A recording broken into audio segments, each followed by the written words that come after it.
This is Jamey with Stonemaier Games, and today I'm going to talk about my favorite mechanism in a game called Rumble Nation. This is a game designed and produced and I think published in Japan, and my coworker Alex got a copy and taught it to me in a four-player game just the other day. Very simple, very streamlined, but really, really good area control game. Really enjoyed it.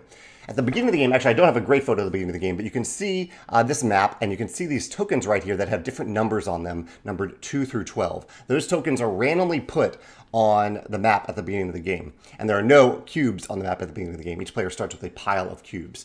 And throughout the game, what you're doing is you are rolling 3d6 dice and you are grouping them so that one of the dice is just a single standalone die. That die indicates the number of tokens you are going to put on a single territory on the map. It's either 1, 2, or 3. So if you roll a 1 or 2, you're putting 1 token. If that die shows a 3 or a 4, you're putting 2 tokens. 5 or 6, you're putting 3 tokens. And the other 2 dice, and again, you are in control of how you group these dice. The other 2 dice add up to the territory, the location, the region where you are going to place those cubes. And the cubes represent area control. So for example, we'll ignore the white cubes for now. I don't know if you can see it, but in this territory, I had a bunch of red cubes against another player's black cubes here. I had more red cubes than their black cubes, so I control that territory at the end of the game. So that's the basics of how to play the game. However, the key twist, the really, really cool twist in this game is that at the end of the game, when you are scoring for each of these regions, you start with the lowest numbered region, which I don't think I have pictured here, but you'll start with the number 2, and you'll decide who won that region based on the area control, who has more tokens there, which player has more tokens. And that player gets 2 points, so they get points equal to the number of that region. And then they get to place 2 white cubes on every adjacent region where they have at least one of their player color cubes. So basically, if you win a region, you get to spread out from there. You get to add new cubes, these white cubes to the board. And they're white. You can see how I've piled them up on my red cubes here to show that they are my cubes.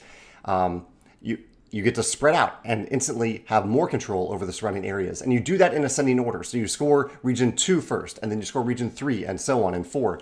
And so as you are doing this scoring, the board evolves quite a bit.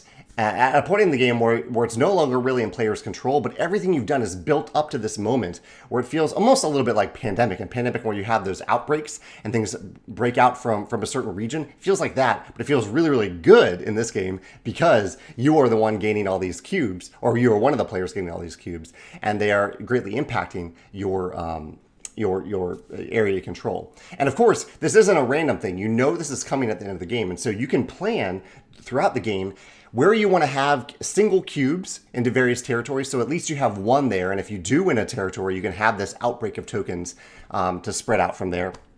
And 2, you're trying to decide which regions, which locations do I really want to go after so that I can optimize this outbreak and maybe have a kind of a domino effect where going into the end of the game, you haven't controlled a few of these territories, but because of the order of the territories that you've activated and that you've won, that you end up getting more and more wins at the end of the game.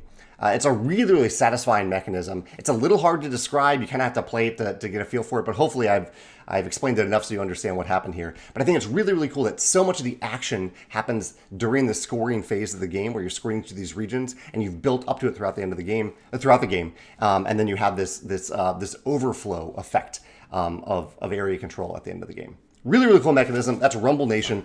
If you can think of any other game that does something like this, I'd love to hear your thoughts in the comments below. Or if you've played Rumble Nation, I'd love to hear your thoughts about that about the game and your favorite mechanism in it at the end in the comments below as well. Thanks.